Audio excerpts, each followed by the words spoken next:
আল্লাহ তাআলা কোরআনকে অবতীর্ণ করেছেন মূলত কোরআনের আলোকে আমাদের জীবনকে সাজানোর জন্য। সূরা ইউসুফের প্রত্যেকটা শব্দে শব্দে আমাদের জন্য নানান উপাদান। কারণ আল্লাহ তাআলা বলতেছেন, নবী হে, আপনাকে ইতিপূর্বে আমি যত গল্প শুনিয়েছি কোরআনে, এর মধ্যে সবথেকে সুন্দরতম গল্পটি আজকে শোনাও। ৩টা জামার গল্প আছে এখানে। এটা নিয়ে মুফাসসির ইকরামদের মধ্যে আলোচনা আছে যে মূলত এই স্বপ্ন বলার পরেই তারা শুনতে পেয়ে কি তার সাথে জেলাসি শুরু করছিল। আমার সাথে আর আমার ভাইদের সাথে শয়তান কিছুটা দূরত্ব করে দিয়েছিল। উনিও যখন কমপ্লেইনটা করছেন তখন কিন্তু এই ভাষায় করছেন যে শয়তান দূরত্ব করে দিয়েছে, আমার ভাইরা খারাপ। কারণ ভাই ভাইয়ের সম্পর্ক নষ্ট করতে পারলেই পুরা কয়েকটা পরিবারকে একটা ধ্বংসের জায়গায় নিয়ে দাঁড় করানো যাবে। একটা পাপের মধ্যে লিপ্ত হওয়ার কারণে তারা কতগুলো পাপের ভিতরে জড়াইছে, এবং তারা কিন্তু এই কথাও শেষে বলছে যে আমরা যখন ইউসুফকে কুয়ায় ফেলে দিব এরপরে আমরা ভালো হয়ে যাব। আসলে শয়তানের এটা একটা খুব চমৎকার জিনিস যে সে ভালো একটা টার্গেটের মধ্যে দিয়ে সে খারাপ করে। একটা ছোট গোড়া মানুষকে বিরাট বড় একটা কবিরা গুনাহের দিকে আস্তে আস্তে নিয়ে যায়। আজকে যে ছেলেটা নামাজ পড়ে না, সে মনে করতেছে আমি শুধুমাত্রই নামাজ পড়ি না, কিন্তু এক নামাজ না পড়া তাকে হাজারো হারামের সাথে তাকে যুক্ত করে। মুফাসসিরিন ইকরাম লিখছেন যে আপনার যদি প্রয়োজন পড়ে আপনি নিজে যে কুয়ায় ঝাঁপ দেন। আমি একটা কোনো ভালো কিছুর জন্য চেষ্টা করতেছি, এমন লোকের কাছে গল্পটা দিলাম হয়তো তার ভালো লাগবে না। অনেকেই আমাদেরকে আমাদের সামনে আমাদের কল্যাণকামী বলবে, আমাকে নিজের বন্ধু বলবে, কিন্তু আসলে সে আমাকে মূলত ধোঁকা দিচ্ছে। গুনাহ এটা সারা জীবন বয়ে নিয়ে যাইতে হয়। এই ভিডিওটি যদি আপনার ভালো লেগে থাকে এবং এই জাতীয় আলোচনা যদি আপনি আরও চান, তাহলে আমাদের চ্যানেল সাবস্ক্রাইব করুন। হারামেন টিভির উদ্যোগে রিথিং পডকাস্ট একটি নন প্রফিটেবল প্রচেষ্টা। আশা করি আমাদের সাথেই থাকবেন। ধন্যবাদ।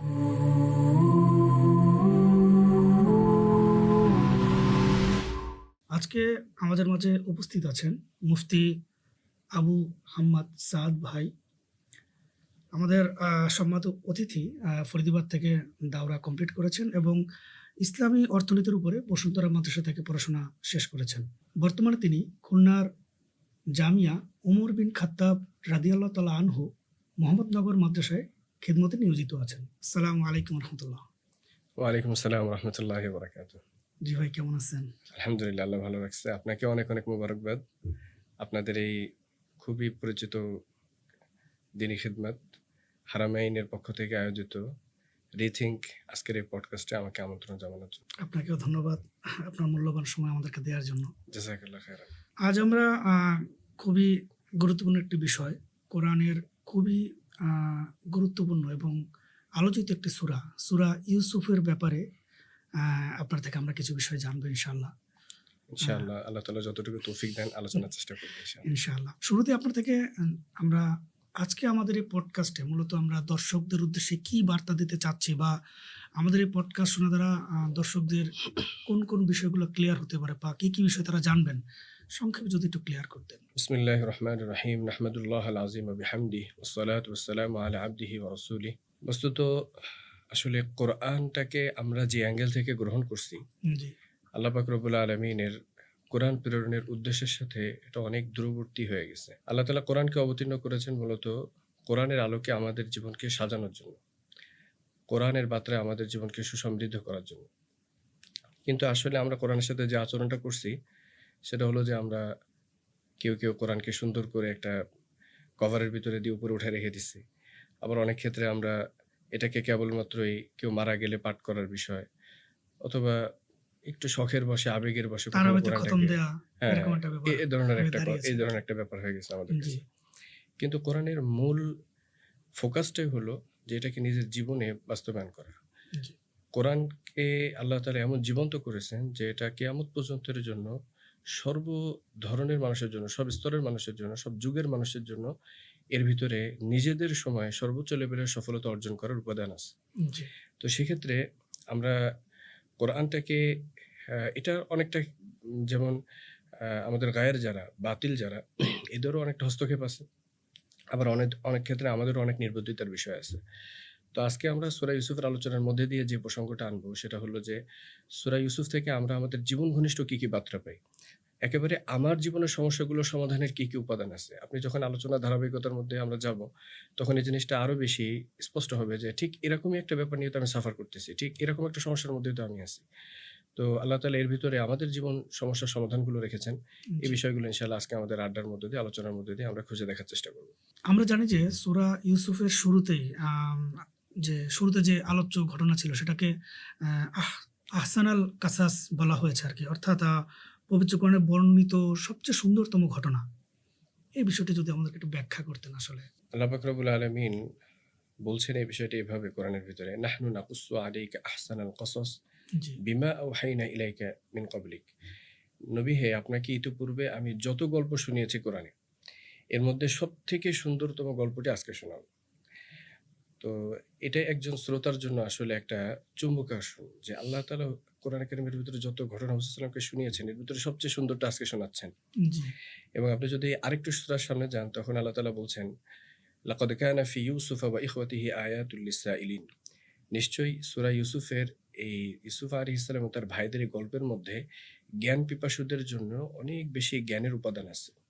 জি, তো এই যে বিষয়গুলো, এটাই আসলে সূরার প্রতি একটা আলাদা আকর্ষণ মানুষের তৈরি হওয়াটা স্বাভাবিক, একজন মুমিন হিসাবে, একজন মুসলমান হিসাবে। জি, তারপরেও যদি আমরা এর তাৎপর্য বিশ্লেষণের দিকে যাই, তো আল্লাহ পাক রব্বুল আলামিন এই সূরাটাকে এতটা সমৃদ্ধ করেছেন যে মানব জীবনের সকল প্রসঙ্গ এটার ভিতরে কভার করে।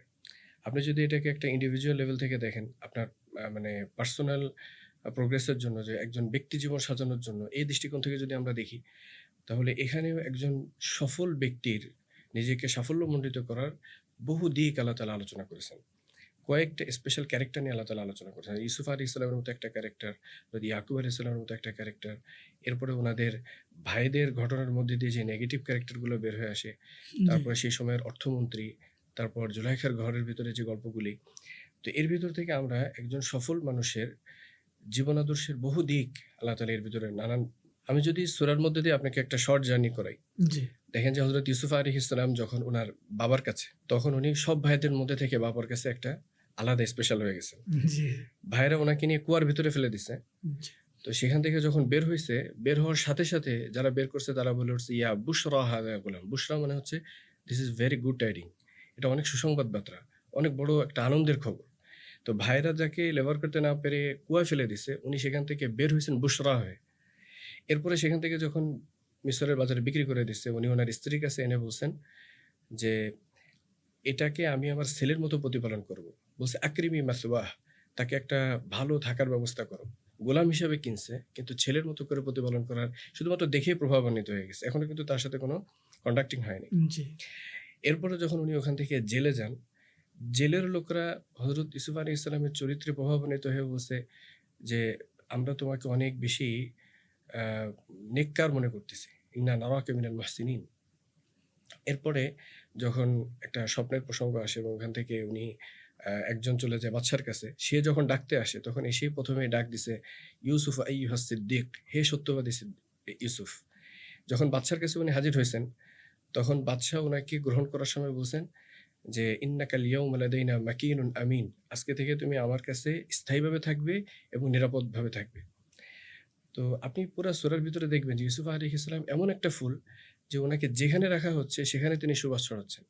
যেখানে রাখা হচ্ছে চারপাশটা উনি আলোকিত করে দিচ্ছেন নিজের ক্যারেক্টার দিয়ে, নিজের ব্যক্তিগত আ জীবনের চরিত্রগুলো দিয়ে, জি, আদর্শগুলো দিয়ে, চারিত্রিক মাধুর্য দিয়ে। চারিত্রিক মাধুর্য দিয়ে। ইয়েস। জি, তো এই যে একটা, একজন মানুষ যদি চায় যে আমি সূরা ইউসুফ থেকে আমার ব্যক্তি জীবনকে সমৃদ্ধ করব, তাহলে সে দেখতে পারে যে পদে, পদে প্রতিকূলতা, কিন্তু এই প্রতিকূল জায়গাগুলোকে কিভাবে তিনি উনার নিজস্ব বৈশিষ্ট্য দ্বারা সাফল্যমণ্ডিত করে তুলতেছেন। সবার চোখটাকে, সবার ফোকাসটাকে উনার দিকে নিতে পারতেছেন। তো এটা এক, যেমনভাবে এই সূরাটা একটা ব্যক্তি জীবনকে সমৃদ্ধ করার নানান উপাদান আছে, জি, ঠিক অনুরূপভাবে আপনি যদি একটা আ পরিবার কেন্দ্রিক চিন্তা করেন, তাহলে এখানে হযরত ইউসুফ আলাইহিস সালামের ১১ সন্তানের পরিবার, ইয়াকুব আলাইহিস সালামের ১১ সন্তানের পরিবার। ওদিকে জুলাইখা এবং আজিজে মিসরের একটা পরিবারের আলোচনা আছে, যেখানে আমরা পারিবারিক জীবনের অনেক সংকট, এগুলো সমাধানের উপাদান আমরা এই ঘটনা থেকে পাই। জি, যদি আপনি এটাকে আইন ও বিচারের দিক থেকে দেখেন, তাহলে ইউসুফ আলাইহিস সালাম যখন ওই মহিলা অপবাদ দিল, সেখানে সাক্ষীর প্রসঙ্গ আছে, জেলে যাওয়া আছে, বিচার কার্য আছে। ওই মিশরের মহিলাদেরকে জমা করা হাত কাটের মাধ্যমে মহিলার একটা উনাকে ট্র্যাপে ফেলার একটা ব্যাপার আছে। তো এটা আইন বিচার এবং একটা আ সামাজিক সমস্যা নিরসনেরও অনেক বড় একটা অধ্যায় সূরার মধ্যে আছে। আপনি যদি এটাকে অর্থনীতির অ্যাঙ্গেল থেকে দেখেন, ইউসুফ আলাইহিস সালাম দীর্ঘ একটা সময় মিশরের অর্থমন্ত্রীর দায়িত্ব পালন করছেন। এখানে আমাদের জন্য সেখানের সমস্যাগুলোর সমাধানের উপায় আছে। আপনি জি, যদি এটাকে রাষ্ট্রীয় দর্শন থেকে দেখেন, তাহলে হয়তো ইউসুফ আলাইহিস সালাম মিশরের বাদশা হিসেবে দীর্ঘদিন পর্যন্ত সময় ব্যয় করছেন। এক কথায় মানব জীবনের ইচ অ্যান্ড এভরি অ্যাঙ্গেল এই সূরাটার ভেতরে ক্যাপচার করে। এবং একটা ঘটনাতে কিন্তু একটা রোল প্লে করে না, একটা ঘটনা নানান রোল প্লে করে। জি, তো বিভিন্ন ধরনের রোল এই সূরার ভিতরে একেকজন প্লে করতেছে এবং এর ভিতর থেকে আমরা আমাদের জীবনের উপাদানগুলোকে সংগ্রহ করার উপায় পাচ্ছি। আবার যদি আপনি এটাকে একটা থ্রিলার হিসেবে দেখেন যে গল্পের রোমাঞ্চের ভিতরে হারায় যাওয়া। তো এটা দিয়ে বলতে গেলে হযরত ইউসুফ আলাইহিস সালামের একটা জামা, ইউসুফ সালামের একটা জামা, ৩ টা জামার গল্প আছে এখানে। ১ম জামাটা হলো যেটা রক্ত মেখে ভাইয়েরা এনে হাজির করল। জি, ২য় জামাটা হলো হযরত ইউসুফ আলাইহিস সালামের পিছন দিক থেকে টেনে জুলাইখা ছিঁড়ে ফেলছিল। জি, ৩য় জামাটা যেটা বাবা দিয়ে বলল যে ইউসুফ আলাইহিস সালাম দিয়ে বলল যেটা বাবার চোখে লাগাও, বাবার চোখ ভালো হয়ে যাবে। জি, তো একই ইউসুফ আলাইহিস সালামের জামা ৩ ধরনের ইতিহাস তৈরি করতেছে। জি, আপনি যদি এটাকে অন্যভাবে দেখেন যে ইউসুফ আলাইহিস সালামের স্বপ্ন এবং জেলের ভিতরে ২ জন যে উনার সাথী ছিল, উনাদের ২ জনের ২ টো স্বপ্ন এবং লাস্টে মিশরের বাদশার তৎকালীন বাদশার যে স্বপ্ন। এই ৩ টা স্বপ্নের মধ্যে দিয়ে ১ম স্বপ্ন উনাকে ঘর থেকে নিয়ে কুয়া পর্যন্ত নিয়ে আসছে, জেল পর্যন্ত নিয়ে আসছে। ২য় উনাদের ২ টা স্বপ্ন উনাকে সেখান থেকে বের করে বাদশার ঘর পর্যন্ত পৌঁছে দিছে। ৩য় বাদশার স্বপ্ন উনাকে মিশরের বাদশা বানায় দিছে। তো সামান্য একটা স্বপ্ন, এটা পুরো একটা ইতিহাসকে ঘোরাচ্ছে।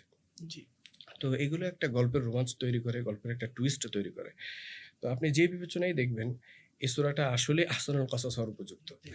তো আশা করি ইনশাআল্লাহ আহসানুল কসাস থেকে আমরা আমাদের জীবনের সুন্দর, সুন্দর উপাদানগুলো এই গল্পের মাধ্যমে অথবা আমাদের এই প্রোগ্রামের মাধ্যমে সংগ্রহ করতে পারব। এরপরে যদি ২য় আরেকটা ব্যাপার আপনি লক্ষ্য করেন যে, এটাকে যাকে শোনানো হচ্ছে অর্থাৎ রাসূল সাল্লাল্লাহু আলাইহি ওয়াসাল্লামকে, তো রাসূল সাল্লাল্লাহু আলাইহি ওয়াসাল্লামকে বলা হচ্ছে যে, আপনাকে আমি আজকে নাহনু নাকুসু আলাইকা, আলাইকা মানে হচ্ছে আপনাকে আমি শোনাচ্ছি। তো মূলত গল্পের যতটা সম্পর্ক অডিয়েন্সের সাথে হয়, যতটা এটা পাঠক রিলেটেড হয়, এটা গল্পের মানকে আরো বেশি বাড়ায় তোলে।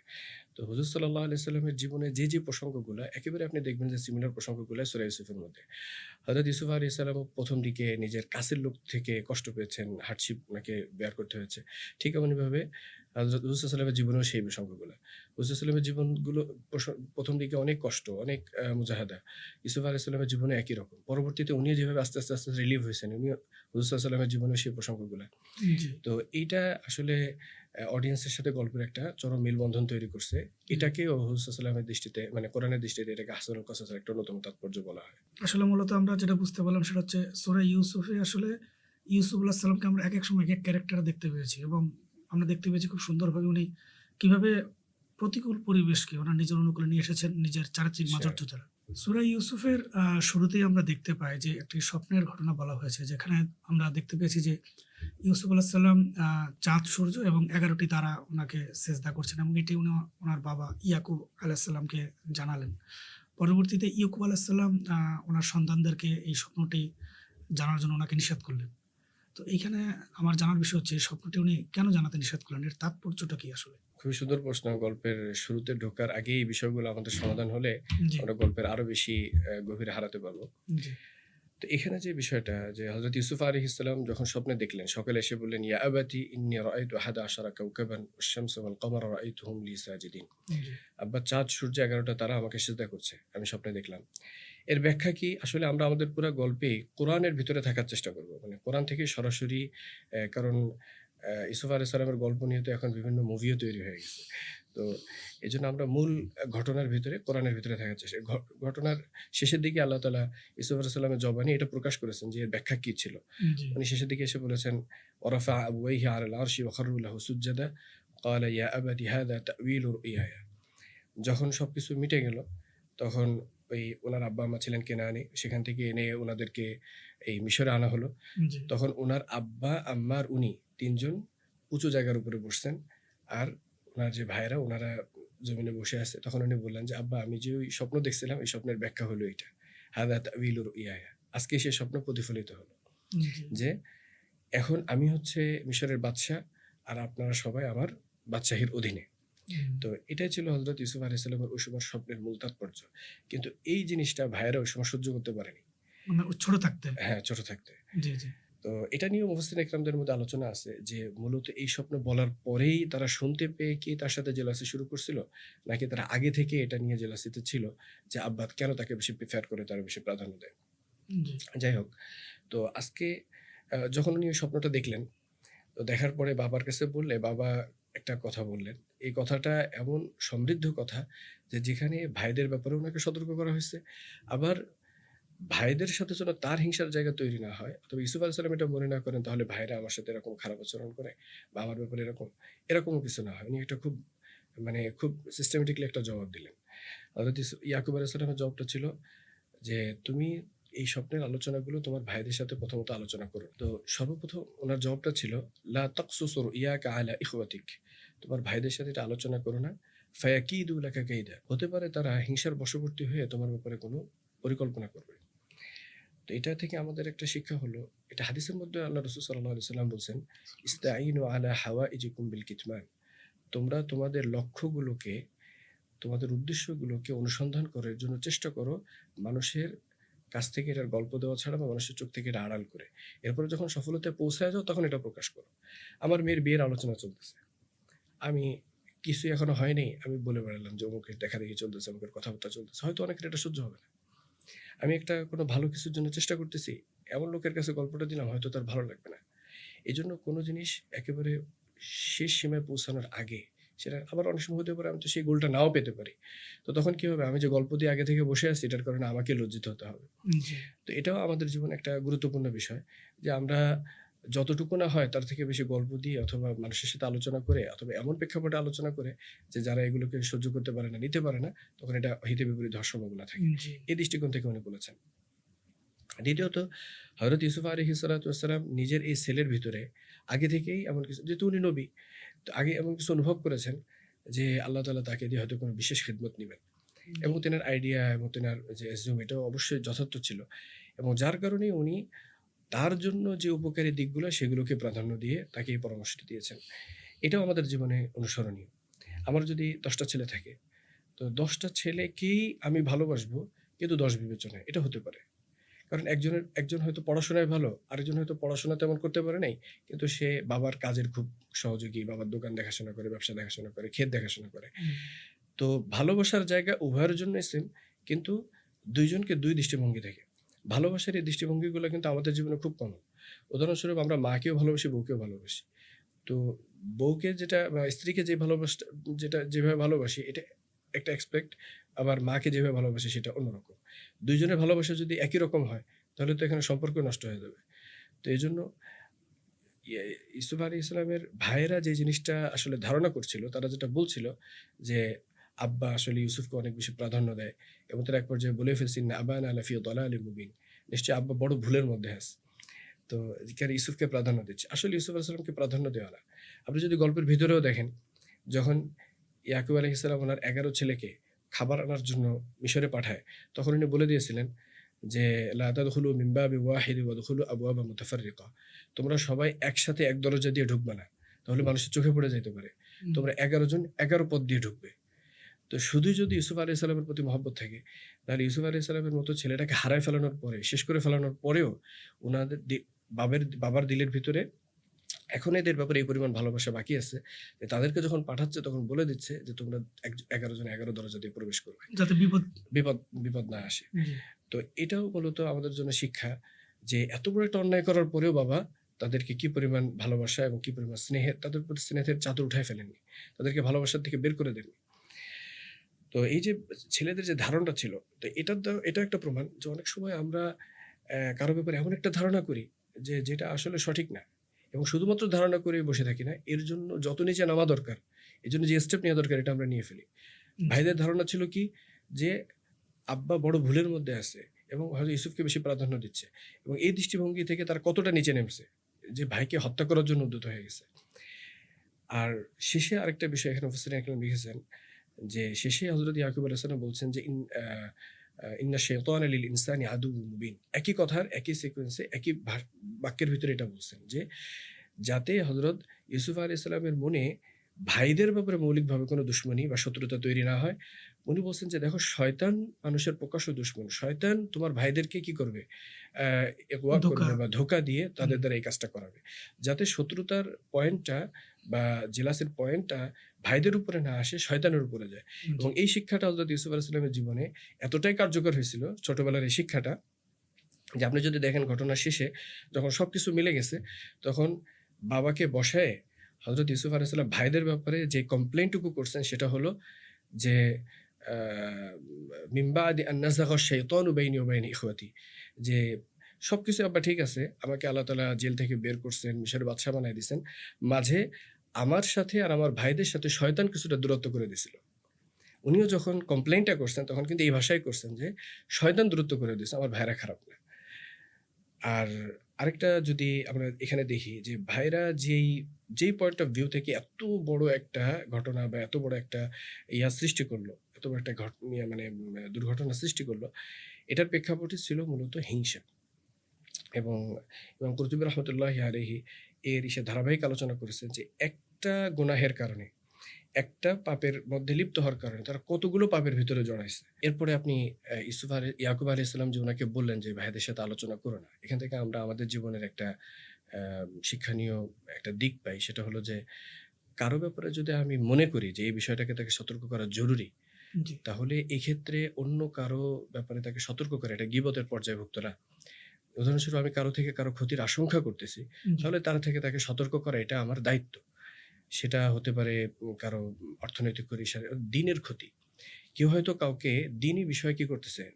ভ্রান্ত করতেছে। তো জি, এই ব্যাপারেও তাকে সতর্ক করা এটা গীবতের পর্যায়ভুক্ত না। যেমন হযরত ইয়াকুব আলাইহিস সালাম উনার ছেলেকে ভাইদের ব্যাপারে সতর্ক করেছেন। ২ নম্বর, এমন আশ্রয় নেওয়া এটা তাওয়াক্কুলেরও পরিপন্থী না। কোন সময় আল্লাহ যা করে করবে। উনি এই কথা বলেননি। উনি ভাইদের ব্যাপারে যথার্থ সতর্ক করে দিয়েছেন। তোমার পরবর্তী স্টেপ কি নেওয়া উচিত এটা বলে দিয়েছেন। এটা কেমন না যে আমি একজনের ব্যাপারে এটা বোধ করতেছি আর আমি মনে করলাম যে এটা বললে তাওয়াক্কুলের খেলাফ হয়ে যাবে। এমন কিছু না। তো এটা তাওয়াক্কুলেরও পরিপন্থী না, এমনিভাবে এটা গীবতও না। এখানে আরো একটা শিক্ষণীয় ব্যাপার হলো যে হযরত ইয়াকুব আলাইহিস সালাম ওই প্রসঙ্গতে উনাকে যেতে দেন নাই। যেহেতু যখনই উনি বলবেন ভাইদের কাছে এরপরে তো শত্রুতা শুরু হবে। এজন্য এটাও একটা শিক্ষণীয় দিক যে কাউকে কোনো জেলাসির সুযোগও না দেওয়া। নিজের জীবনে কাউকে কোনো অবৈধ হস্তক্ষেপের সুযোগও না দেওয়া। কাউকে কোনো পাপের সুযোগ করে দেওয়া এটাও এক ধরনের দুর্বলতা। রাসূল সাল্লাল্লাহু আলাইহি ওয়াসাল্লামের সুন্নাহের ভিতরে, হাদিসের ভিতরে, সিরাতের ভিতরে আমরা একটা সুন্দর নির্দেশনা পাই। এটা একটা সুন্দর গল্প যেটা বুখারীর মধ্যে আসছে। হুজুর সাল্লাল্লাহু আলাইহি ওয়াসাল্লাম একবার উনার স্ত্রীর সাথে মসজিদের এক কোণে অন্ধকারে কথা বলতেছেন। তো এখান থেকে ২ জন সাহাবী হেঁটে যাচ্ছেন। হুজুর সাল্লাল্লাহু আলাইহি ওয়াসাল্লাম উনাদেরকে ডেকে বললেন, "এই শোনো, আমি কিন্তু আমার স্ত্রীর সাথে কথা বলতেছি।" ওই সাহাবী ২ জন আশ্চর্য হয়ে বললেন, "ইয়া রাসূলুল্লাহ, আমরা তো ঘুণাক্ষরে এটা চিন্তা করি নাই যে আপনি কোনো মানে করবেন বা কারো সাথে অন্যভাবে কথা বলবেন।" তো হুজুর সাল্লাল্লাহু আলাইহি ওয়াসাল্লাম বলছেন, "না, না। আমি তোমাদেরকে তোমাদের অন্তরে শয়তানের অনুপ্রবেশের সুযোগই দিতে চাই না। ইন্না শাইতানা ইয়াজরি ফিল ইনসানি মাজরাদ দাম। নিশ্চয়ই শয়তান মানুষের মধ্যে এই রক্তের শিরার মধ্যে রক্তের প্রবাহের ন্যায় বিচরণ করে।" জি, জি, তো এটাও একটা দিক আমাদের জন্য যে কখনো কোনো পাপের বা আমি এমন একটা কাজ করব যে কাজটার আবার ব্যাখ্যা দেওয়া লাগবে। ব্যাখ্যা ছাড়া মানুষ বুঝতে পারবে না। অথবা এমনও যদি প্রসঙ্গ হয় যে ব্যাখ্যা দেওয়া ছাড়া বুঝতে পারবে না, তাহলে ব্যাখ্যাটা আগেই দিয়ে দেওয়া, যাতে তার কোনো খারাপ ধারণা হওয়ার বা অপোজিট কোনো চিন্তা ভাবনা করার সুযোগই তৈরি না হয়। জি। তো এটাও আমাদের জীবনে হযরত ইউসুফ আলাইহিস সালামকে সতর্ক করার মধ্যে দিয়ে বেশ কিছু শিক্ষণীয় উপাদান ছিল। আপনার আলোচনা থেকে আমরা যেটা পেলাম যে ভাইরা মূলত হযরত ইউসুফ আলাইহিস সালামের উপরে হিংসার বশবর্তী হয়ে উনার উপরে মারতে উদ্যত হয়েছিল আরকি। বিষয়টা যেটা আমরা দেখতে পাই। এখন আমার জানার যে বিষয় সেটা হচ্ছে আসলে আ এই হিংসার যে ব্যাপারটা, এটা আসলে আদৌ কি ইয়াকুব আলাইহিস সালাম নাউজুবিল্লাহ উনার এক সন্তানকে বেশি মহব্বত বা ভালোবাসা দিয়েছিলেন কিনা? যার কারণে অন্যান্য ভাইদের মনে হিংসা বিদ্বেষ সৃষ্টি হয়েছিল। তার উপর আরেকটা ব্যাপার হচ্ছে আমাদের বর্তমান সমাজে আমরা দেখি যে আত্মীয়-স্বজন, ভাই অনেক হিংসা বিদ্বেষ অনেক বিষয় থাকে। সে আমাদের বর্তমান সমাজে এখন এই অবশ্যই, বিষয়গুলো হ্যাঁ। প্রচুর আমরা দেখি। এমনকি মার্ডার পর্যন্ত দেখতে পাই আমরা বর্তমানে পত্র-পত্রিকায় আসে খবর। এখন এই বিষয়ে কি কোরআনের আলোকে কোনো দিক নির্দেশনা আমরা পাই কিনা? প্লাস বর্তমানে আমাদের বাবা-মারা সন্তানদের ব্যাপারে অনেকের ক্ষেত্রে এরকমই দেখা যায় যে অনেককে হয়তো অনেক মহব্বত করছে, কারো ব্যাপারে হয়তো একটু অলসতা বা একটু কম মহব্বত হচ্ছে। তো এই ব্যাপারগুলো কিভাবে সমতা রাখা যায়? পুরো বিষয়টা একটু যদি আমাদেরকে একটু বলতেন। এটা তো বলার অপেক্ষা রাখে না যে সিরাউল উখুওয়াতি আমরুন আযীম। আসলে ভাইয়ের ভালোবাসাটাও যেমন প্রকট ভালোবাসা হয়, জি, আবার শত্রুতার লেভেলটাও ওই মাত্রায় হয়। জি, আল্লাহ তাআলা কোরআনে কারিমটা ছোট একটা ইঙ্গিত দিই আপনাকে। কোরআনে কারিমের ভিতরে আল্লাহ তাআলা বলছেন যে ইয়াউমা ইয়াফিরুল মারউ মিন আখিহি। জি, কিয়ামতের যখন বিভীষিকাময় পরিস্থিতি হবে তখন একজন যে আরেকজনের থেকে ডিটাচড হয়ে যাবে, এটা বর্ণনা করে আল্লাহ তাআলা ১ম এই বলছেন যে ভাইয়ের থেকে। এবং এরপরে বলছেন ওয়া উম্মিহি ওয়া আবিহি, বাপ ছেলের থেকে, ওয়া সাহিবাতিহি ওয়া বানিহি, স্ত্রী থেকে, তার সন্তানদের থেকে, এগুলো পরে আসছে। কিন্তু জি, ফার্স্ট আল্লাহ তাআলা কোট করছেন ভাইয়ের থেকে। মুফাসসিরিনে কেরাম লিখেছেন যে ভাইয়ের সম্পর্কটাই হলো পৃথিবীর ভিতরে সবথেকে বেশি আকওয়াল আলাকা, সবথেকে বেশি কঠিন সম্পর্ক, যদি সেটা সম্পর্কের মতো হয়। আর যদি এটা বিদ্বেষের রূপ নেয়, তাহলে সেটা কতটা ভয়াবহ হতে পারে যে পৃথিবীর সবথেকে প্রথম মার্ডারের ঘটনা ভাই ভাইয়ের সংঘাতে থেকে হযরত আদম আলাইহিস সালামের 2 ছেলের মধ্য দিয়ে হয়েছে। জি, সুতরাং এটা যেমন একটা খুব সেনসিটিভ একটা সম্পর্ক এবং শয়তান এখানে খুব বেশি পারফর্ম করে, খুব বেশি কাজ করে এই সম্পর্কটা নষ্ট করার। কারণ ভাই ভাইয়ের সম্পর্ক নষ্ট করতে পারলেই পুরা কয়েকটা পরিবারকে একটা ধ্বংসের জায়গায় নিয়ে দাঁড় করানো যাবে। হযরত ইউসুফ আলাইহিস সালামের ভাইদের ক্ষেত্রেও এটাই ছিল। মূলত হিংসা থেকেই এই বিষয়টার উৎপত্তি। এবং আপনি যদি লক্ষ্য করেন যে তারা হিংসা করতেছে কি নিয়ে? তারা হিংসা করতেছে যে তারা আব্বার ফোকাস তাদের উপরে আসুক। তো বাবার ফোকাস তাদের উপরে আসুক, এটা তো কোনো খারাপ কিছু না। জি, সম্ভবত এই স্টেজেই আমাদের তানজিল আরেফিন আদনান ভাই উনি এই বিষয়ে একটা পডকাস্ট করে গেছেন যে শয়তানের নেক্সট সূরাতে ধোঁকা। জি, জি। তো শয়তানের নেক্সট সূরাতে ধোঁকার এটা একটা খুব সুন্দর দিক। যে শয়তান মনে করতেছে, শয়তান তাদেরকে বোঝাচ্ছে যে তোমাদের বাপ বাপের দৃষ্টি তোমাদের উপরে আসবে এবং তারা কিন্তু এই কথাও শেষে বলছে যে আমরা যখন ইউসুফকে কুয়ায় ফেলে দিব ওয়াতাকুনু মিন বাদিহি কওমান সালিহিন, এরপরে আমরা ভালো হয়ে যাব। জি, ওয়াতাকুনু মিন বাদিহি কওমান সালিহিন, এই এক জীবনে একটাই ভুল করব, এরপর আমরা ভালো হয়ে যাব। আর আমাদের উদ্দেশ্য হচ্ছে যে আব্বার নজরটা যেন আমাদের উপরে আসে, আব্বার ফোকাসটা যেন আমাদের উপরে আসে। তাহলে শয়তান কতটা সূক্ষ্মভাবে তাদেরকে কি করতেছে, দূরে সরাচ্ছে। আসলে শয়তানের এটা একটা খুব চমৎকার জিনিস যে সে ভালো একটা টার্গেটের মধ্যে দিয়ে সে খারাপ করে। জান্নাতের ভিতরে দেখেন আদম আলাইহিস সালাম এবং হাওয়া আলাইহিস সালামকে বলতেছে যে তোমরা যদি এই গাছের ফল খাও তাহলে তোমরা জান্নাতে চিরস্থায়ীভাবে থাকতে পারবে। মা নাহাকুমা রাব্বুকুমা আন হাযিহি শাজারা ইল্লা আন তাকুনা মালাকাইনি আও তাকুনা মিনাল খালিদিন। তোমরা যদি এই গাছের ফল খাও তাহলে তোমরা ফেরেশতাদের মর্যাদা পেয়ে যাবে এবং তোমরা এখানে চিরকাল থাকতে পারবে। তো ভালো, ভালো ফোকাসের দিক থেকে শয়তান তাদেরকে খারাপ কাজের ভিতরে ব্যস্ত করে। অথচ যদি তারা কি করত, বাবা যেহেতু ইউসুফকে ভালোবাসে, সুতরাং আমরা ইউসুফের ফেভারে কাজ করি যাতে আব্বার ফোকাস আমাদের দিকে আসে। তারা এই দিকটাও নিতে পারত। তারা এটা করতে পারত যে আব্বা যেহেতু ইউসুফকে ভালোবাসে, সুতরাং আমরা ইউসুফের সন্তুষ্টি তালাশ করি, ইউসুফকে মহব্বত করি, ইউসুফকে ভালোবাসা দেই, ইউসুফের ভালোবাসা আমরা নিই। তাহলেও তো আব্বার ফোকাস আমাদের উপরে আসবে যে না এরা আমার ইউসুফের জন্য ভালো কল্যাণকামী। কিন্তু তারা মূলত রাস্তা অবলম্বন করছে ওইটা যে আমরা ইউসুফকে মেরে এরপরে সামনে আসবো। আচ্ছা, এইখানে একটা প্রাসঙ্গিক কথা কিন্তু আসে। সেটা হচ্ছে আহ, আপনি যেটা বললেন যে ইউসুফ আলাহিস সাল্লামকে ইয়াকুব আলাহিস সাল্লাম ভালোবাসতেন।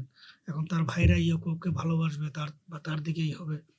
এখন এই বিষয়টা কেমন, মানে কেমন যেন মনে হচ্ছে না? নাউজুবিল্লাহ, নবী তার সন্তানদের মাঝে আসলে মহব্বতের আচ্ছা, একটা ভেরিয়েশন করছেন। হ্যাঁ, এটা বাহ্যিক দৃষ্টিতে মনে হতে পারে। জি, তো এটার সমাধান হলো ১ নম্বর, দেখেন যে যারাই এই ক্লেমটা করছে যে আব্বা প্রাধান্য দিচ্ছে, জি। সরাসরি তাদের জবানবন্দি কোরআন রেকর্ড করছে যে যখন এই ঘটনা নিষ্পত্তি হয়েছে তখন তারা নিজেরাই বলছে লাকাদ আথারাকাল্লাহু আলাইনা ওয়া ইন কুন্না লাখাতিইন।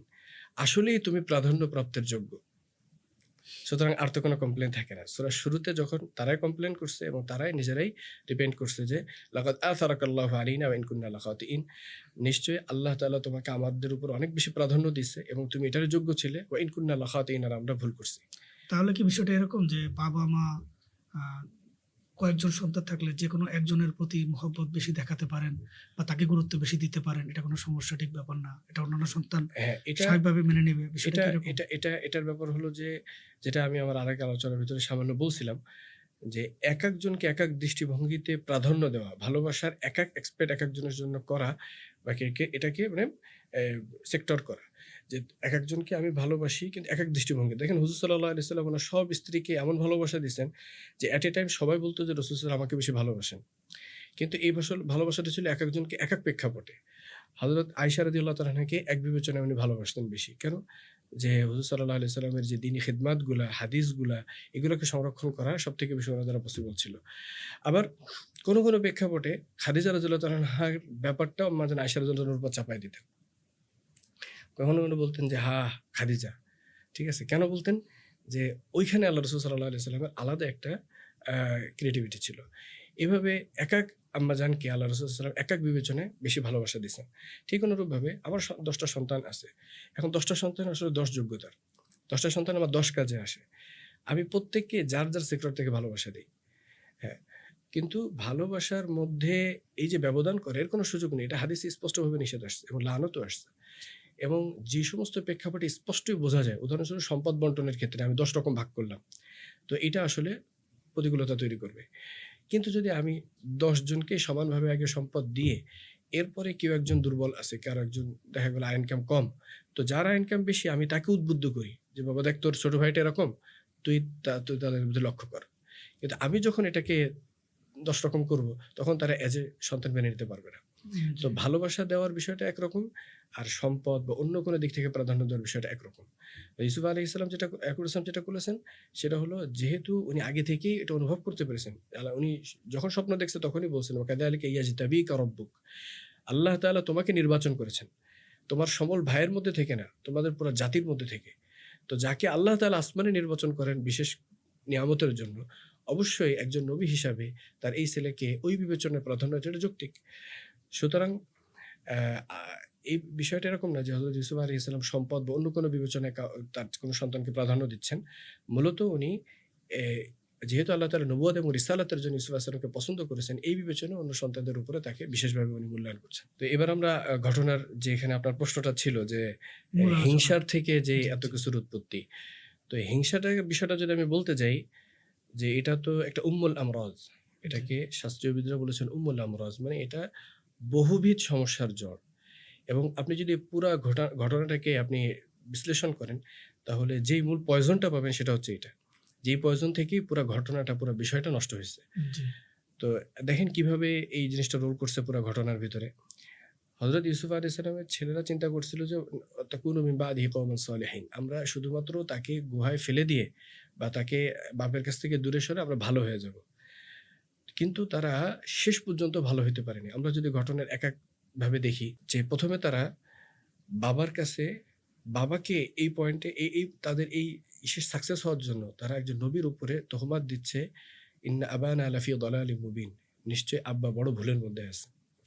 একজন নবী তার বাবা তাকে বলছে, দলাল শব্দ ব্যবহার, যদিও দলাল শব্দের একেবারে সরাসরি ভ্রষ্ট এই তর্জমা আমরা করছি না, কিন্তু তাদের ধারণা যে বাবা বড় মানে সম্পর্কের মধ্যে ইমব্যালেন্স করতেছেন। এত বড় একটা খারাপ চিন্তা একজন নবীর ব্যাপারে করে, এটা মহাপাপ। এই হিংসা থেকে তাদেরকে ওইখানে যেতে হয়েছে। ২ নম্বর হলো, তারা একটা গুনাহকে আঞ্জাম দেওয়ার জন্য, একটা পাপকে আঞ্জাম দেওয়ার জন্য তারা পরামর্শ করতেছে। একটা হচ্ছে ইন্ডিভিজুয়াল লেভেল থেকে কোনো একটা খারাপ কাজ করা, আরেকটা হচ্ছে প্রোডাক্টিভলি একেবারে ইন্ডাস্ট্রিয়াল লেভেলে আপনার পরামর্শ করে একটা পাপ করা। এটা একটা মোর হার্ড, এটা কোর লেভেলের একটা মানে খারাপ কাজ। জি। তো তারা পরামর্শ করতেছে। একজন বলছে উকতুলু ইউসুফকে মেরে ফেলো। একজন বলছে আবিতরাহু আরদান, তাকে দূরে কোথায় পাঠায় দাও। আরেকজন বলতেছে যে তাকে গয়াবাতিল জুব, তাকে কোনো কুয়ার ভিতরে ফেলে দাও। এই যে তারা এই জেলা সিরিয়া থেকে তারা এখন পুরাপুরি পরামর্শের জন্য এখানে একত্রিত হয়েছে। কিভাবে ইউসুফকে সরানো যায়। এরপরে সর্বোপরি তারা তাদের এই পরামর্শ থেকে তো তারা এখানে ব্যাকও করতে পারত যে যাক আমরা এগুলো না করি। কিন্তু শেষ পর্যন্ত শয়তান তাদেরকে সেই মুহূর্তটার জন্য প্রস্তুত করে ফেলছে, যে তারা সিদ্ধান্ত নিছে। এবং সিদ্ধান্তটা কি আল্লাহ তাআলা কোরআনের ভিতরে বলছেন, ওয়া আজমাউ আইয়াজআলুহু ফি গায়াবাতিল জুব। আজমাউ মানে হচ্ছে ইজমা হওয়া, একমত হওয়া। তো কোন একটা বিষয়ে একেবারে সুসংগঠিতভাবে তারা একমত হয়ে বলতেছে যে ঠিক আছে আমরা তাকে কুয়ার ভিতরে ফেলে দিব। এবং এখান থেকে এটাও একটা শেখার বিষয় যে ইজমা মানে কোনো একটা জিনিসের উপরে অনেক মানুষের একত্রিত হওয়া, এটা জিনিসটার গুরুত্বকে অনেক বেশি বাড়ায় দেয়। এটা যদি ভালোর উপরে ইজমা হয় তাহলে ভালোটার মাহাত্ম্যটাকে অনেক বেশি উন্নীত করে। ঠিক তেমনিভাবে যদি খারাপের ব্যাপারে ইজমা হয় তাহলে পার্সোনাল লেভেল থেকে যতটা খারাপ করা সম্ভব ছিল, এটাকে একটা গ্রুপ ওয়াইজ করার কারণে এটার খারাপের পরিমাণটা আরো বেশি নিচের দিকে চলে যায়। এরপরে আরো দেখেন তারা বলতেছে যে ওয়াতাকুনু মিন বাদিহি কওমান সালিহিন, জি, যে আমরা এটা ফেলে দিই আমরা ভালো মানুষ হয়ে যাব। তো এটা হচ্ছে গুনাহ করার আগে তওবা করা, এটা মূল গুনাহের থিমটাকে দুর্বল করে দেয়। মূলত তওবার থিমটাকেই একটা হাসির পাত্র বানায় দেয়। কেউ একজন পাপ করার আগেই বলতেছে কি আমি ভালো হয়ে যাব, তার মানে কি তার সেই গুনাহের অনুভূতিটাও নেই, তওবার অনুভূতিটাও নেই। কারণ তওবার অনুভূতি যদি থাকতো তাহলে তো সামনে স্পষ্ট তোমার এটা ভুল, তুমি আগে তওবা করো কি করে। এটাও আল্লাহ তাআলার সাথে খেলতামাশার এবং নিজেদের অধঃপতনের আরেকটা গুরুত্বপূর্ণ দিক ছিল। আপনার এই বিষয়টা প্রাসঙ্গিক বিষয় মনে পড়লো। আমাদের দেশের বর্তমান সমাজের যে প্রেক্ষাপট, নরমালি দেখা যায় যে সুদ, ঘুষ, জেনা, ব্যভিচার মানে অন্যান্য যত খারাপ আছে, কাজ করার পরে সবারই চিন্তা হচ্ছে শেষ বয়সে হজ করব, হজ করে তওবা করবো, আল্লাহ জি, জি, সব জি, গুনাহ মাফ করে জি, দেবে। জি। মানে এরকম একটা কালচার বা চিন্তা এরকম আমাদের একটা সমাজে থিম কিন্তু নিয়েই সে হারাম খাচ্ছে। হারাম খাচ্ছে যে আমি তো মাপ চেয়ে নিব, শেষ বয়সে হজ জি, করবো, জি। সব মাফ হয়ে যাবে। সেটাই। এটাকে আল্লাহ তাআলা কোরআনের ভিতরে মুনাফিকদের আলোচনার ভিতরে ইখাদিউনা আল্লাহ ওয়া হুয়া খাদিউহুম বলেছেন, যে মূলত তারা আল্লাহ তাআলার সাথে ধোঁকাবাজি করে না, মূলত তারা নিজেরা নিজেদের সাথে ধোঁকাবাজি করে। জি। হ্যাঁ, ওটা একটা হাস্যকর ব্যাপার। আমি হাস্যকর আল্লাহকে ব্যাপার। বুঝাচ্ছি যে আমি আপনাকে ধোঁকা ইয়েস, দিচ্ছি। ইয়েস। আচ্ছা, এরপরে দেখেন তারা স্টেপ বাই স্টেপ আরো কিভাবে হারাচ্ছে। তারা বলতেছে যে আচ্ছা আব্বার কাছ থেকে তো তাকে সরানো সো টাফ। কি করা যায়? তাহলে আব্বাকে কোনো একটা ঘোল খাওয়াইতে হবে। আব্বাকে কোনো একটা ভূগোল বুঝাইতে হবে। এখন তার আব্বার সাথে তারা অ্যাক্টিং এ যাচ্ছে। তাজয়িনুল কালাম বলে এটাকে। তারা কি করতেছে? আব্বাকে যেয়ে বলছে, "ইয়া আবানা মা লাকা লা তা'মান্না আলা ইউসুফ।" আব্বা, আপনি ইউসুফের ব্যাপারে আমাদের উপর ভরসাই করতে পারেন না। কি হলো আপনার? হুম, হুম। ওয়া ইন্না লাহু লানাসিহুন। আমরা তো তার বড় কল্যাণকামী। আরসিলহু মা এই ওয়া ইন্না লাহু লানাসিহুন, এই কথাটা একেবারে সরাসরি শয়তানের।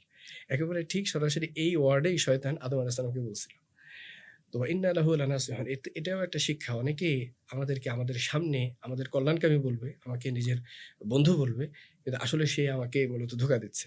জি। তো আব্বাকে এসে তারা এইভাবে কথাটাকে উপস্থাপন করতেছে। তো এটাও একটা বড়, যে নবীর সাথে ধোঁকাবাজি করা, ছেলের মানে নিজের সন্তানের ব্যাপারে, ভাইয়ের ব্যাপারে ধোঁকাবাজি করা, এটাও একটা বড় ধরনের গুনাহ।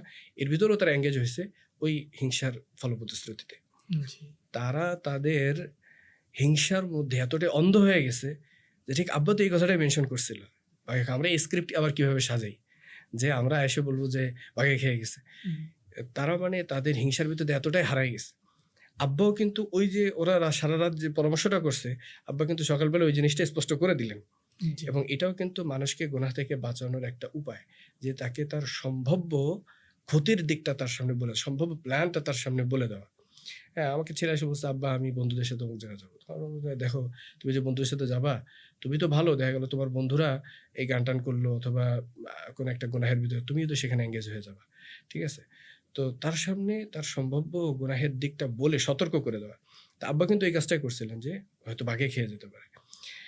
তো তারা তাদের হিংসার ভিতরে এতটাই হারায় গেছে যে আব্বা যে আমাদের মূল প্ল্যানটাই ফাঁস করে দিছে, তারা এটার দিকেও তাদের খবর নেই। তারা তাদের ওই জিদকে পুরা করার জন্য একেবারে বদ্ধপরিকর। এরপর আরেকটা বিষয়, যে তারা তাদের এই ইউনিটি, তাদের এই কমিউনিটি বা তাদের যে সংঘবদ্ধ অবস্থান, এটার উপরে এত বেশি আস্থাশীল যে আব্বা যখন বলছে যে বাঘে খেয়ে যাবে, তারা বলছে ক্বালু লাইন আকালাহু যিবু ওয়া নাহনু উসবা। আরে এতগুলো আমরা ভাই, এর ভিতর থেকে কিভাবে বাঘে খেয়ে যাবে?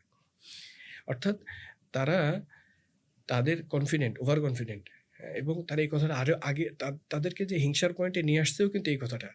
তারা যখন আলোচনা করতেছিল যে আব্বা ইউসুফকে বেশি প্রাধান্য দেয়, ওয়া নাহনু উসবাহ, অথচ আমরা বেশি সংঘবদ্ধ। অর্থাৎ আব্বার প্রয়োজনে আমাদেরই বেশি দরকার। এই যে ওয়া নাহনু উসবাহ, আমরা সংঘবদ্ধ অবস্থান। দেখেন আপনি এখনো দেখবেন, এখনই বাস্তব প্রেক্ষাপটে দেখবেন। কিছুদিন আগেও কিছু মানুষ ছন্নছাড়া ছিল। ঠাঁই ছিল না, মাথা গোঁজার জায়গা ছিল, নিরাপত্তা ছিল না। এখন তারা যেই একটা উসবা মানে একটা সংঘবদ্ধ অবস্থানে আসছে, এটাই তাদেরকে পাপ কাজের প্রতি আরো বেশি, মানে জুলুমের প্রতি আরো বেশি উদ্বুদ্ধ করতেছে। জি। তো মানুষের সংঘবদ্ধ অবস্থান, এটা অনেক বড় নিয়ামত। যদি এটাকে ভালো কাজের ভিতরে, এটা একটা ভালো প্রোডাক্ট তারা তৈরি করতে পারে। কিন্তু এটাকে যদি একটা মিসইউজ হয়, তাহলে এই যে সংঘবদ্ধ অবস্থান, একটা ভালো অবস্থা, এটাই মানুষকে আরো বেশি গুনাহের দিকে উদ্বুদ্ধ করে। তো জি। তারা এখানটাতে আসার কারণও, এবং পরবর্তীতে বাঘে খেয়ে যাবে, ওরা বলছে কিভাবে বাঘে খাবে? আব্বা আমরা সংঘবদ্ধ একটা দল, আমাদের মধ্যে থেকে কিভাবে বাঘে খেয়ে যেতে পারে? তো তারা এটার কারণে একটা ইসের ভিতরে ভুগতেছে। এভাবে আপনি যদি ঘটনার আরো ভিতরে যান, হ্যাঁ? তো সেখানেও দেখবেন যে অ্যা তারা এরপরে ছাগল জবাই করছে। ছাগল জবাই করে এনে এটা রক্ত মাখে বাবাকে ধোঁকা দিছে। ছাগল তো তাদের না, ছাগল তো বাবার। তাদের তো জবাই করার অধিকার নেই। জি। তারা ছাগলটাকে জবাই করতেছে, রক্ত মাখাচ্ছে, অর্থাৎ বাবাকে এগোয়া করার জন্য, প্রতারিত করার জন্য। রাত করে ফিরতেছে, যাতে আব্বাকে এসে বলতে পারে যে আব্বা আসলে হয়ে গেছিল। হ্যাঁ? যে একটার পর একটা তাদেরকে গুনাহের ভিতরে বা ধোঁকা ইত্যাদির ভিতরে হারাইতে হইছে। এমনকি লাস্ট যখন বিনিয়ামিনকে নিয়ে ২য় বার যখন মিশরে গেলেন উনারা, তখন ওই যে বাটি ব্যাগের ভিতরে ঢুকায় দেয়। ঘটনা আমরা ইনশাআল্লাহ সামনে হুম, আলোচনার মধ্যে আসবো। তখন ইসা আলাইহিস সালাম ধরে জিজ্ঞাসা করছে যে, আ কে চুরি করছে এটা আমরা দেখব। যার ব্যাগের ভিতরে পাওয়া যাবে তার সাজা হলো, তাকে আমরা ছাড়বো না, তাকে আমরা এখানে রেখে দিব। এখন বাটি যখন বের হইছে বিনিয়ামিনের ব্যাগ থেকে, তখন ভাইরা সাথে, সাথে বলছে, ইয়াসরিক ফাকাদ সারাকা আখুল লাহু মিন ক্বাবল। এ যদি চুরি করে থাকে, এর বড় ভাই একটা ছিল, ও ছিল চোর। তো ওই যে ওরা বলছিল যে ওয়াতাকুনু মিন বাদিহি কওমান সালিহিন, আমরা ভালো হয়ে যাব। হুম, দেখেন ৪০ বছরের ব্যবধানে ওরা ভালো হইতে পারেনি। কারণ একটা গুনাহ দিয়ে শেষ হয় না। একটা গুনাহ তার প্রি কানেক্টেড সব গুনাহকে ডেকে নিয়ে আসে। ধোঁকাবাজি, মিথ্যা, অপরের মাল লুণ্ঠন, হ্যাঁ? মিথ্যা ওয়াদা করা, প্রতারিত করা, আরেকজনের উপরে মিথ্যা বহতান দেওয়া, হ্যাঁ? নিজের ছেলেকে পরবর্তীতে বণিক দলের কাছে বিক্রি করে দেওয়া, একটা জুলুম করা। মানে একটা জেলাসির একটা পয়েন্ট থেকে শত গুনাহ জেনারেট করতে হচ্ছে তাদেরকে। কারণ এই একটা গুনাহকে সাব্যস্ত মানে করার জন্য, এস্টাবলিশ করার জন্য। তো এজন্য এটা আমাদের জীবনের একটা চরম শিক্ষা। যে আমরা অনেক সময় মনে করি যে এটা করে ভালো হয়ে যাবো। ভাই, গুনাহ এটা সারা জীবন বয়ে নিয়ে যাইতে হয়। এমনিভাবে একটা নেক আমল, এটাও হাজারটা নেক আমলের দরজা খুলে। আজকে যে ছেলেটা নামাজ পড়ে না, সে মনে করতেছে আমি শুধুমাত্রই নামাজ পড়ি না। কিন্তু এক নামাজ না পড়া তাকে হাজারো হারামের সাথে তাকে যুক্ত করে। হাজারো হারাম সে এভেলেবেল করতে পারে। আর শুধুমাত্র একটা ছেলে নিয়ত করছে আমি নামাজ পড়বো। এখন সে আর দাঁড়ায় পেশাব করে না। সে পবিত্র থাকে। সে নিজেকে সবসময় একটা রেস্ট্রিক্টেড রাখার চেষ্টা করে যে আমাকে নামাজে যেতে হবে, নামাজ পড়তে হবে। তার টাইমের ব্যাপারে একটা কনসিয়াসনেস এসে যায়। তার লাইফের ব্যাপারে একটা ফুললি ফোকাস টার্গেট এসে যায়। এক কথায় হাজারো সাকসেসফুল কোয়ালিটি তার ভিতরে জমা হতে থাকে। শুধুমাত্র সে একটা ভালো কাজে নিয়ত করছে যে আমি নামাজ পড়ব। অফেন যখন একটা লোক শুধুমাত্র আমি নামাজ পড়তেছি না, এতটুকুই খুব সিম্পলি বলে ফেলে, তার মানে হাজারটা মানে নেগেটিভ কোয়ালিটি তার ভিতরে একত্র হয়ে গেছে। সে অপরিচ্ছন্ন থাকে, অপরিষ্কার থাকে, টাইমের কোনো থাকে না। সে ভীতু হয়ে যায় দিন, দিন। সে দিন, দিন মানে নিজের জীবনের কোনো একটা পরিকল্পনা থাকে না। তো একটা ভালো কাজ যেমন হাজারটা ভালো কাজের দরজা খোলে, একটা হারাম কাজ হাজারটা হারাম কাজের দরজা খোলে।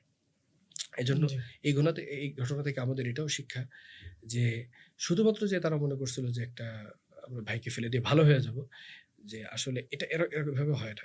একটা ছোট গুনাহ মানুষকে বিরাট বড় একটা কবিরা গুনাহের দিকে আস্তে, আস্তে নিয়ে যায়। আমরা জানি যে ভাইয়েরা অর্থাৎ ইউসুফ আলাইহিস সালামের ভাইয়েরা ওনাকে কুপি ফেলে দেন। পরবর্তীতে একটি ছাগল জবাই করে তার রক্তমাখা জামা ওনার বাবার কাছে নিয়ে যান এবং হ্যাঁ। বলেন যে ওনাদের ভাই অর্থাৎ ইউসুফ আলাইহিস সালামকে ভাগে খেয়ে ফেলেছে। এখন এখানে আমার জানার বিষয় হচ্ছে ইউসুফ আলাইহিস সালামকে যখন কূপে ফেলে দেওয়া হয়, তার পরবর্তীতে ওনার অবস্থা কি হয়েছিল? এবং যখন ওনার বাবা ইয়াকুব আলাইহিস সালাম জানতে পারেন যে ইউসুফ আলাইহিস সালামকে বাঘে খেয়ে ফেলেছে, তখন ওনার প্রতিক্রিয়া কি ছিল? এই বিষয়টা যদি আমাদেরকে একটু বলতেন। আসলে এটা একটা খুব কঠিন একটা মুহূর্ত। কারণ কখনো ইউসুফ আলাইহিস সালাম এভাবে বের হননি। জি, বের হলেন আর সাথে, সাথে উনার এই পরিণতি বেশি বাবার এই অবস্থা। তো ফিরাকুল হাবিবি মিনাল হাবিব, মানে একজন দুই ভালোবাসার মেলবন্ধনকে দুই পাশে আলাদা করে ফেলা হয়েছে। তো এটা আসলে ২ জনের জন্য অনেক বেশি একটা কঠিন চ্যালেঞ্জিং সময় ছিল। তো ইউসুফ আলাইহিস সালাম তো ওইখানে ফেলে দেওয়ার পরে ওইখান থেকে বের হওয়ার ব্যবস্থা হলো। একটা বণিক দল সেখান থেকে যাচ্ছিল এবং তারা উনাকে ওখান থেকে তুলে নেয়। জি, তো ভাইয়েরা যখন ওখানে ফেলে তখনই তাদের একটা চিন্তা ছিল যে আমরা যদি তাকে ওখানে ফেলে দিই, কেউ হয়তো ওকে নিয়ে চলে যাবে। তো এইজন্য তারা ওইখানে যেটা করছিল যে তারা নিজেদের পক্ষ থেকে ওটাকে অবজার্ভিং করতেছিল যে কারা আসে, কারা উঠায়। কারণ দেখা গেল যে উঠাইলো, এরপরে ছেড়ে দিল, ও আবার বাড়িতে চলে আসলো। তো এইজন্য তারা অবজারভেশনে রাখছিল। তো যখন ওইখান থেকে উঠাইছে, উঠানোর পরে ওর ভাইরা খবর পাইছে যে আসছে, তখন ওরা এসে বলতেছে যে এটা আমাদের গোলাম। বাড়ি থেকে পলায় এসে কুয়ার ভিতরে এসে পড়ছে। তো ওইখানে আল্লাহ তাআলা বলছে ওয়াশারাহু বিথামানিন বাখসিন দারাহিমা মাদুদা। তারা একটা নামমাত্র মূল্য ধরে ইউসুফ আলাইহিস সালামকে ওদের কাছে বেচে দিল। তো দেখেন, রিপেন্টেশনের সুযোগ কিন্তু তাদের হাতে আসছিল যে ভাই ফিরে আসছে। কিন্তু তারা ওইখান থেকে ইউসুফ আলাইহিস সালামকে ভাগায় দিল। জি, তো ইউসুফ আলাইহিস সালাম এখান থেকে মিশরে চলে যায়। মিশরের বাজারে পরবর্তী ঘটনা। তো এখানে একটা জিনিস না বললেই নয় যে আল্লাহ পাক রব্বুল আলামিন হযরত ইউসুফ আলাইহিস সালামের জন্য দুনিয়াবী মর্যাদার যে স্তর রাখছিলেন সেটা হচ্ছে মিশরের বাদশা। তো এখানে একটা মজার ব্যাপার লক্ষ্য করেন যে আল্লাহ তাআলা হযরত ইউসুফ আলাইহিস সালামের জন্য যে স্তরটা নির্ধারণ করেছিলেন সেটা হচ্ছে আল্লাহ টার্গেট ছিল যে তাকে আমি মিশরের বাদশা বানাবো। নট অনলি মিশরের বাদশা, সে তখন মিশরের বাদশা মানে সে পুরা ততোদীয় অঞ্চল মানে আশপাশের পুরা আরব এলাকাকে তিনি খাদ্য সরবরাহ করতেছেন। এত বিশাল একটা অঞ্চল ওনার অধীনে। আপনি চিন্তা করেন ইউসুফ আলাইহিস সালামের মূল জন্ম মানে যেখানে অবস্থা সেটা হচ্ছে বর্তমান যেটা ইসরাইল, এই বর্তমান যেটা ফিলিস্তিন। জি, তো এই অঞ্চল সহ পুরা আরবকে তিনি খাবার সরবরাহ করতেছেন। কত বিশাল স্পেসে উনি ওনার কিংডম পরিচালনা করতেছেন। তো এই অবস্থায় উনাকে নেওয়া আল্লাহ তাআলার টার্গেট। কিন্তু আল্লাহ তাআলা যাত্রাটা শুরু করছেন কুয়ার নিচ থেকে। কুয়ার নিচ থেকে। কখনো এমন হবে না যে আপনি যেহেতু উপরের দিকে যাবেন সেজন্য আপনার যাত্রা উপর দিক থেকে শুরু হবে। কখনো, কখনো উপরে যাওয়ার যাত্রা নিচের দিক থেকে শুরু হয়। জি, হ্যাঁ? এবং এই যাত্রাটা আরো বেশি সুন্দর হয়। কারণ সফলতার জন্য হার্ডশিপ এটা মুলতাজিম, জড়ানো। এই যে গাড়ির যে চাকা, আল্লাহ তাআলা সুখ দুঃখ দুইজনের চাকার মতো বলে না, যে চাকার যেমন একটা পাশ যখন উপরে থাকে, একটা পাশ কিন্তু মাটির নিচে ভার বহন করতেছে, জি, এবং ঠিক উপরের পাশটা কিন্তু কয়েক সেকেন্ডের ব্যবধানে আবার নিচে আসতে বাধ্য। কারণ এইভাবে যদি উপর নিচ না হয় তাহলে কিন্তু গাড়ি সামনের দিকে আগাবে না। জি, হযরত ইউসুফ আলাইহিস সালামের জীবনটা ওরকম। বারবার হার্ডশিপ, বারবার সচ্ছলতা। হ্যাঁ? তো হযরত ইউসুফ আলাইহিস সালামকে আল্লাহ তাআলা যে মর্তবায় নিতে চান, এটার যাত্রাটা শুরু কুয়ার ভিতর থেকেই করছেন। মুফাসসিরিন ইকরাম লিখছেন যে আপনার যদি প্রয়োজন পড়ে আপনি নিজে যেয়ে কুয়ায় ঝাঁপ দেন। আপনার যদি কেউ এভাবে ঠেলে ফেলানোর না থাকে, আপনি নিজেই কুয়ায় ঝাঁপ দেন। কারণ কুয়ায় নামা ছাড়া উপরে ওঠার রাস্তা খোলে না। পরীক্ষার ফিস বাচ্চা দেয়, মা-বাপ দেয়। কারণ জানে যে পরীক্ষা আসলে আমার বাচ্চার খাওয়া ঘুম থাকবে না। কিন্তু এই হার্ডশিপটা যদি সে বেয়ার না করে, তাহলে সে 1 থেকে 2 তে যাবে না, 2 থেকে 3 তে যাবে না। জি, এজন্য এটা জরুরি যে জীবনে হার্ডশিপ বা কষ্ট, মুজাহাদার পরিস্থিতি, এর ভিতরে যদি আল্লাহ তাআলা ফেলেন, সবর করা, এবং যদি না পড়ে তাহলে এরকম পরিস্থিতি তৈরি করা যাতে আমার রাস্তা খুলে।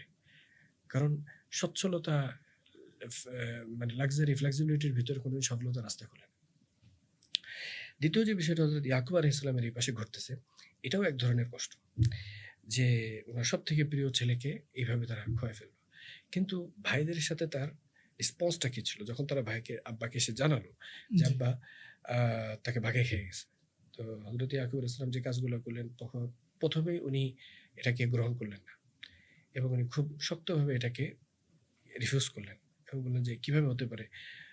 আমার ইউসুফকে এই জামার ভিতর দেখা গেছে জামার কোথাও কোনো কি নেই, কোনো লোম নেই, কোনো ছেঁড়া ফাটা নেই।" হ্যাঁ? দ্বিতীয়ত, বাঘের একটা ধর্ম হলো বাঘ যেখানে শিকার করে সেখানে খায় না। বাঘ শিকার করে আরেক জায়গায় নিয়ে খায়। তো তোমরা ইউসুফের জামা পাইলা, ইউসুফের একটা হাড্ডিও পাইলা না। বাঘ কি পুরা আমার ইউসুফকে খেয়ে শেষ করে ফেলছে। বুঝতে পারছেন? তো এটাও একটা দলিল। ১ নম্বর হলো যে কোনো একটা বিষয়ে বিশ্লেষণ করা, কোনো একটা বিষয়ে যাচাই-বাছাই করা, এটা একটা সুন্নাত। তদন্ত করা, এটা একটা সুন্নাত। সে যা বলল, ঠিক আছে, মুসলমান তো আর মিথ্যা বলতে পারে না, এটা না। হুম, তদন্ত করা এটা জরুরি।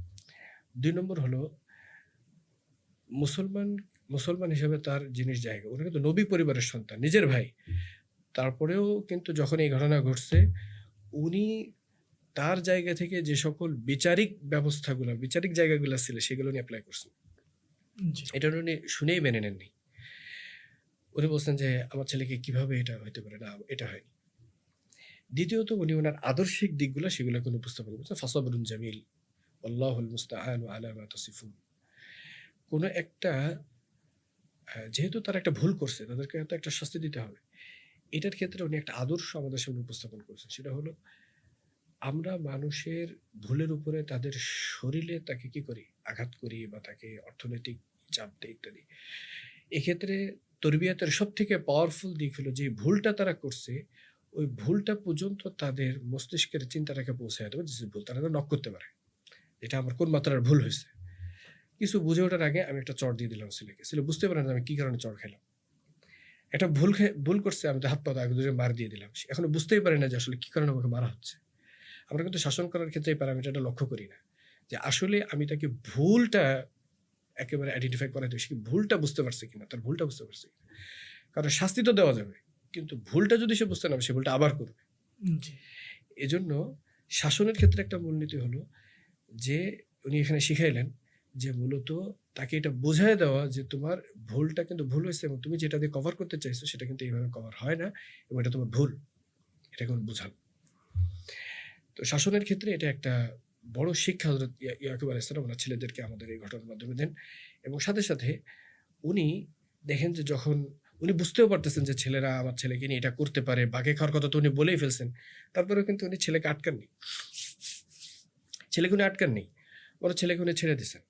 কারণ উনার ছেলেদের আবেদনের প্রেক্ষাপটে যে, "আব্বা কেন আপনি ইউসুফকে আমাদের উপরে ভরসা করতে পারেন না?" এই কথার প্রেক্ষাপটে তার কর্তব্যই ছিল যে ঠিক আছে তুমি যাও। কিন্তু এটার জন্য যে নেগেটিভ বিষয়গুলো সেগুলো উনি মেনশন করে দিয়েছেন এবং তাকদীর উনাকে স্টেপ বাই স্টেপ যেখানে নিয়ে যাচ্ছে, উনার করণীয়গুলো যেভাবে তৈরি হচ্ছে উনি কিন্তু সেভাবে উনি কিন্তু কোনো কি করতেছেন না, সিন ক্রিয়েট করতেছেন না যে না আমি দিব না।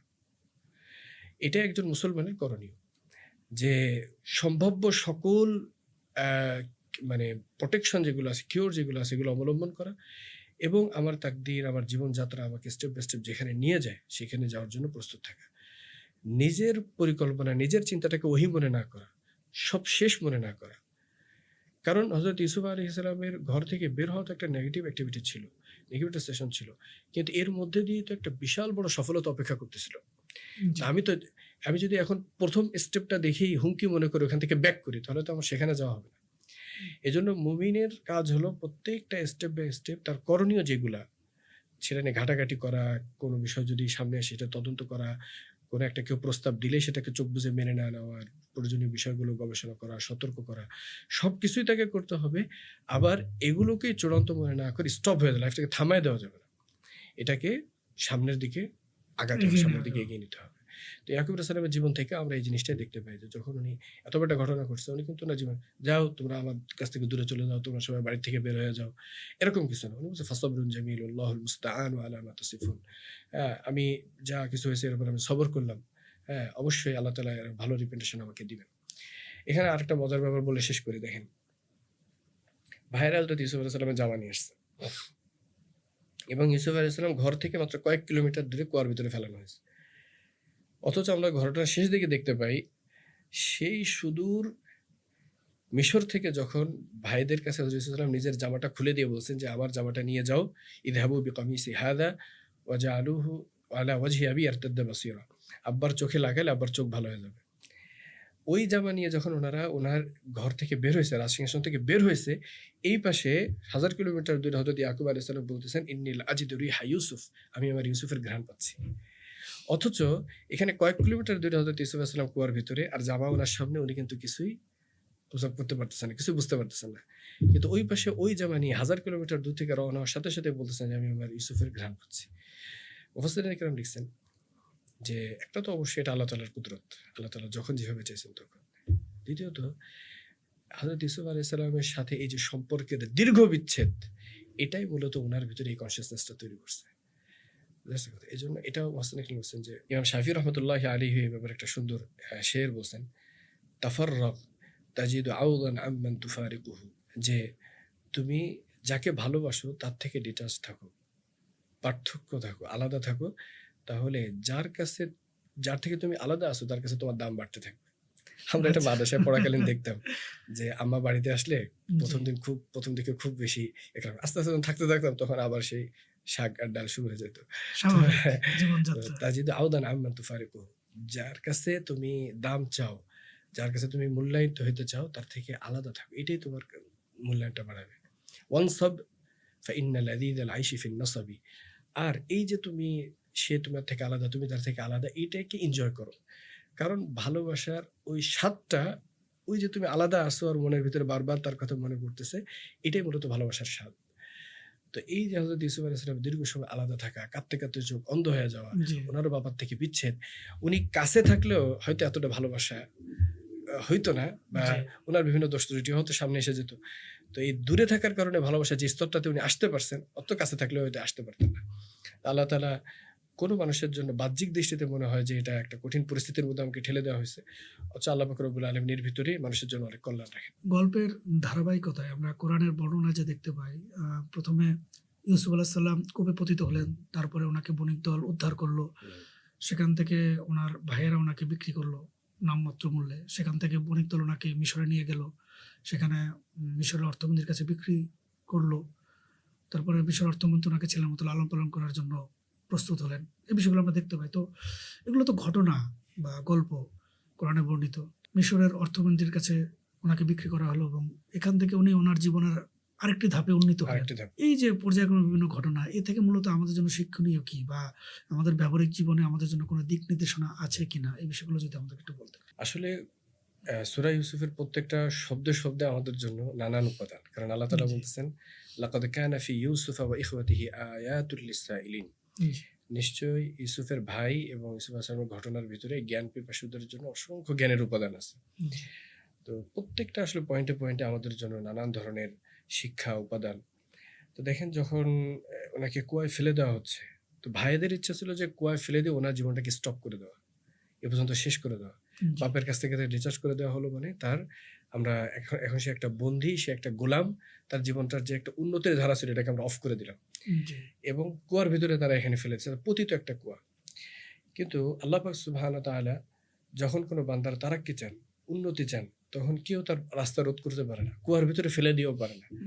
এটা হচ্ছে এই ঘটনা থেকে শিক্ষা যে আল্লাহ তাআলা যে ঘরের ভাইয়েরা তাকে সাপোর্ট দেয়নি, তারা তাকে কুলক্ষণ মনে করছে, তারা তাকে অপায় মনে করছে, অসংগত তাদের মনে করছে, ভালোবাসার মাঝে বাধা মনে করেছে, বাবার ভালোবাসার মাঝে, পথে বাধা, তাদের উন্নতির পথে বাধা মনে করছে। উন্নতির মাঝে বাধা। আল্লাহ পাক রব্বুল আলামিন তাকে উদ্ধার করার কোথা থেকে এক বণিক দল পাঠিয়ে দিয়েছেন। জি হ্যাঁ, মুফাসসিরিন ইকরাম লিখছেন যে আল্লাহ পাক রব্বুল আলামিন একটা সিফাত হলো মুদাব্বির, তিনি তাদবীর তৈরি করেন, তিনি সব পরিকল্পনার উপরে পরিকল্পনাকারী।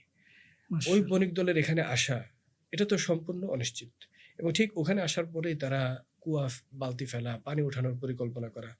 তো আল্লাহ তাআলা এই যে পরিকল্পনা করতেছেন হযরত ইউসুফ আলাইহিস সালামের ব্যাপারে, জি এবং আপনি দেখেন আল্লাহ তাআলা কোরআনে এই বিষয়টাকে কত সুন্দরভাবে বলতেছেন যে সেখান থেকে যখন ওঠানোর ব্যবস্থা হয়ে গেল, আল্লাহ তাআলা বলতেছেন যে ওয়াকাযালিকা মাক্কান্না লিইউসুফা ফিল আরদ, এমনইভাবে আমি ইউসুফকে জমিনের মধ্যে প্রতিষ্ঠিত করলাম, মাক্কান্না প্রতিষ্ঠিত করলাম, ওয়ালিনুআল্লিমাহু মিন তা'বীরিল হাদিস, শুধু তাই না আমি তাকে নবুয়ত দান করলাম। জি তো এবং এরপরে বলতেছেন যে ওয়াল্লাহু গালিবুন আলা আমরিহি ওয়ালাকিন্না আকসারান নাসি লা ইয়ালামুন, নিশ্চয় আল্লাহ তাআলা তার সিদ্ধান্তকেই প্রবল এবং প্রতিষ্ঠিত করেন। আল্লাহ তাআলার সিদ্ধান্তই চূড়ান্ত কার্যকর হয়, কিন্তু এটা অধিকাংশ মানুষ জানে না।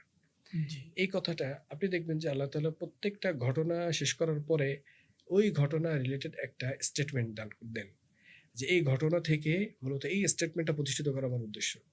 আল্লাহ তাআলা মূলত এই পুরো ঘটনার যে স্টেটমেন্টটা এখানে টানছেন আল্লাহু গালিবুন আলা আমরিহি, আল্লাহ তাআলার সিদ্ধান্তই চূড়ান্ত, জি আল্লাহ তাআলার ফয়সালাই চূড়ান্ত, উনি যেটা চাবেন সেটা হবে। অবশ্যই। হাদিসের মধ্যে আল্লাহ রাসূল সাল্লাল্লাহু আলাইহি ওয়াসাল্লাম হাদিসের কুরসির ভাষায় এটা শোনাইছেন আমাদেরকে যে ওয়ালাম আন্নাল উম্মাতা লাউ ইজতামাআত আলা আন ইয়ানফাউকা বিশাই লাম ইয়ানফাউকা ইল্লা ক্বাদ কাতাবাহু আল্লাহু লাক, যদি জগতের সমস্ত মানুষ মিলে তোমার উপকার করতে চায়, আল্লাহ যতটুকু চাইছে ততটুকুই হবে। যদি সমস্ত মানুষ মিলে তোমার ক্ষতি করতে চায়, আল্লাহ তাআলা যতটুকু চাইছে ততটুকুই ক্ষতি হবে। জি এজন্য মুমিনের এই ঘটনা থেকে এই আমাদের এই সেশনের শেষ পয়েন্টে আমাদের শিক্ষাই হলো যে নিজের জীবনে যা কিছু ঘটতেছে জি। এক্ষেত্রে আমার করণীয় হলো আমি কোনো ভুল করতেছি কিনা, আমি কোনো পাপ করতেছি কিনা, আমি কোনো জুলুম করছি আমি কোনো না। জুলুম করছি কিনা। জি যদি এটা আমি না করে থাকি তাহলে আল্লাহ তাআলার কথা হলো ইন্নাল্লাহা লা ইউযিউ আজরাল মুহসিনিন, আল্লাহ তাআলা কোনো সৎকর্মশীলের প্রতিদান নষ্ট করেন না। অবশ্যই আল্লাহ তাআলা রাস্তা খুলবে, জগৎ আমার রাস্তা আটকাই দিতে চাবে, জগৎ আমাকে ঠেকাই দিতে চাবে, কিন্তু আল্লাহ তাআলা একের পর এক রাস্তা আমার জন্য খুলবেন। এটা আল্লাহ তাআলা এই ঘটনার লাস্ট স্টেটমেন্ট দিয়েছেন।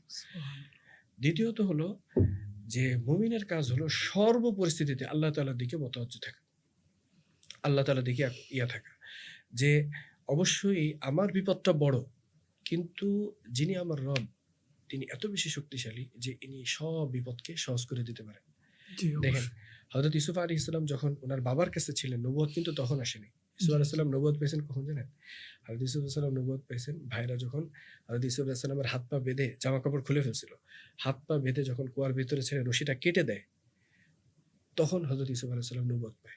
হযরত ইউসুফ আলাইহিস সালাম নবুয়তের মুহূর্ত ছিল। আল্লাহ তাআলা বলেন ফালাম্মা যাহাবু বিহি ওয়া আজমাউ আন ইয়াজআলুহু ফি গায়াবাতিল জুব, যখন তারা তাকে কূপে ফেলে দেওয়ার জন্য একত্রিত হইল, ওয়া আওহাইনা ইলাইহি, তখন আমি তাকে ওহী দিলাম। তা ঘরের ভিতরে তো ওনার ওহীর দরজা খুলেনি জি যে আমাকে এখান থেকে নিজে কুয়ায় ফেলে দিবে। আল্লাহ তাআলা তো ওই মুহূর্তটা পর্যন্ত নিয়ে আসেন। হযরত ইব্রাহিম আলাইহিস সালামকে বলছে চোখ বাঁধো, চোখ, ছুরি ধার করা হয়ে গেছে, শোয়াও দিছে, ছুরি চালায়ও দিছে। এরপরে একজন বাপের মনে আর কি বাকি আছে যে আমি আমার ছেলের কোথায় আনতে হবে? আল্লাহ তাআলা ওই ছুরি চালানো পর্যন্ত দেখেন, এরপরে নাই সে দুম্বা আসছে। তো এটা আল্লাহ পাক রব্বুল আলামিনের বান্দার সাথে মুআমালা, নেককার বান্দাদের সাথে মুআমালা, যে উনি একেবারে লাস্ট মোমেন্ট পর্যন্ত বান্দাকে নিয়ে আসেন। হযরত ইউসুফ আলাইহিস সালামের দড়িও যখন কেটে দিছে, তখন আল্লাহ তাআলা ওহী করে ওয়াহাইনা ইলাইহি লাতুনাব্বিআন্নাহুম বিআমরিহিম হাযা ওয়া হুম লা ইয়াশউরুন।